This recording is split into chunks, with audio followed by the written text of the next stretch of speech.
Hi guys, welcome back to yet another video. My name is Martin. I'm filming this in my storage unit today. Usually what I do is I show off 4 books from random and I end on a key issue. However, this video is going to be a little bit different. It's going to show off a whole bunch of captains. Now I was going through, look, I'll start. Most of these boxes are in alphabetical order. Alphabetical and chronological order.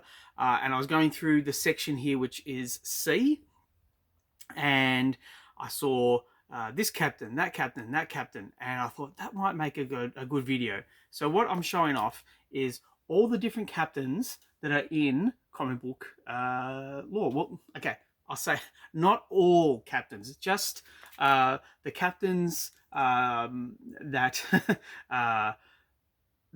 just the captains that the comic book says on the title starts with captain. And I will say very quickly, I don't have Captain Action. I do have one issue of Captain Action somewhere around here. I think maybe up there somewhere. But unfortunately, yeah, I didn't crack it out. But anyhow, what we have here is Captain Victory and the Galactic Rangers. Now, this is a remake of the Jack Kirby concept from the 70s. It was a very weird concept. I've got the first issue.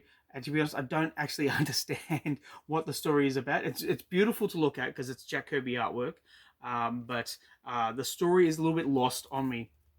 And I have to say that it's the same situation with this series from Dynamite. And I do have the entire run. I think it was meant for like 6 issues. This is issue 4, and we have what looks like either like a TARDIS from underneath or a mother box. And yeah, it's beautiful to look at. It's striking artwork, but yeah, the story is I don't want to say nonsensical because that kind of derides it, and I never wanted to write a book. I just, yeah, it was lost on me. Now, again, I'll say very quickly, I never wanted to write a book because there's always a reason to pick up a book. If I've bought the book, there's a reason why I wanted to read it. There are fans that love this particular property, or for example, Red Sonja. I don't read Red Sonja regularly, but I don't want to deride the character because I don't want to upset the fans for no reason. But anyhow, the artwork was very nice in this. Next up, I want to show off Captain Marvel, and this is the Carol Danvers version. And this is issue 125.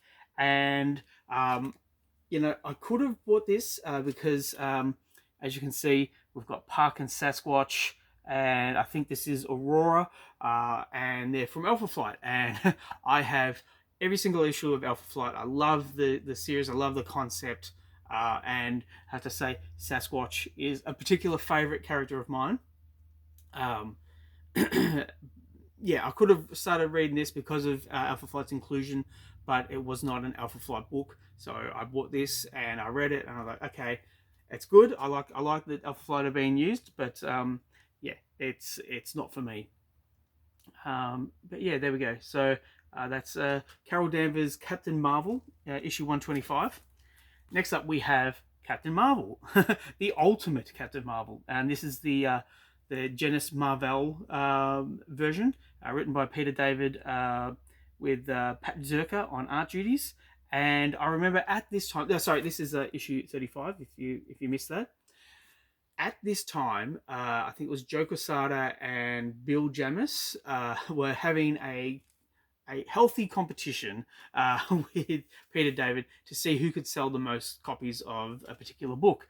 And so Peter David stepped up and he said, let's do this and let's do that. And he made his comic book a little bit more accessible to everyday readers.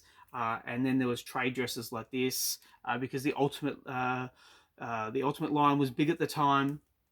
It certainly made for some fun reading if you were getting this on the regular, which I was. I thought it was a great concept, and the crisscross artwork in this series was gold.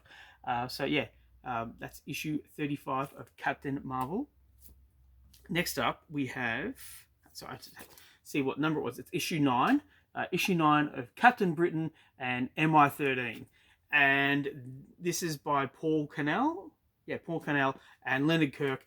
And I have to say, this is a sleeper hit for Marvel. Why Marvel haven't dipped back in this well, I don't know. Possibly because I don't think any writer could replicate this. This was such a fun series, such an interesting concept. It was magic, it was superheroes, it was European based. There was a lot of surprises in this series.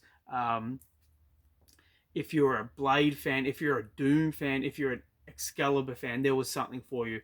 And Paul Cornell really made this a real sleeper hit. The only problem was that unfortunately no one read it.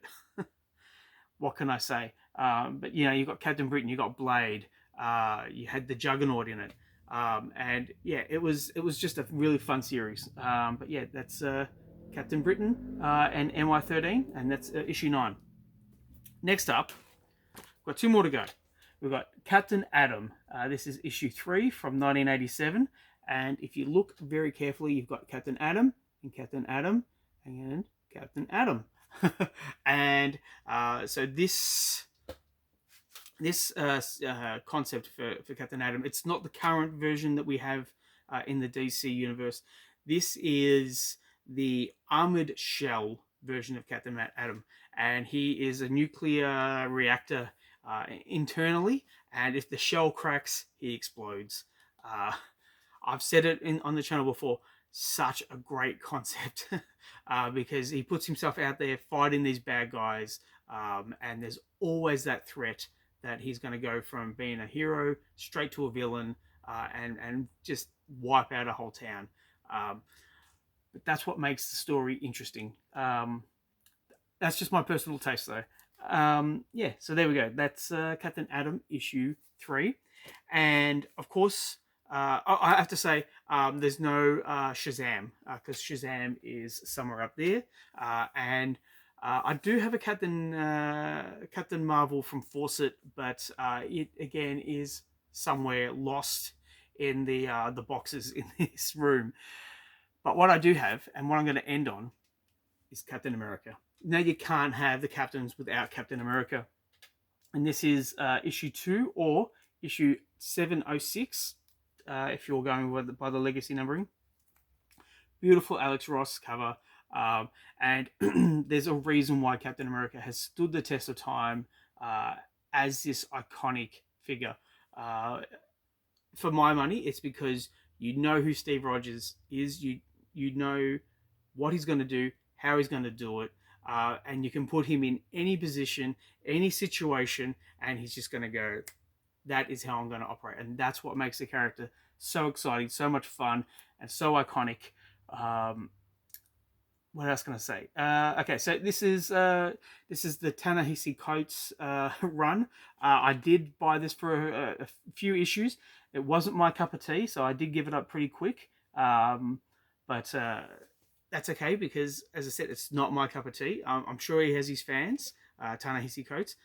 For my money, it's the Mark Waid, Ron Garney era.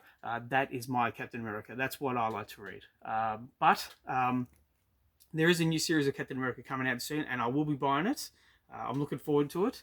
But yeah, there we go. That is the captains. I hope you enjoyed this video. Please let me know what you think in the comments down below. Please like and subscribe if you wish to. I'd really appreciate it. Thank you, as always, for sticking with me, and I'll catch you at the next one.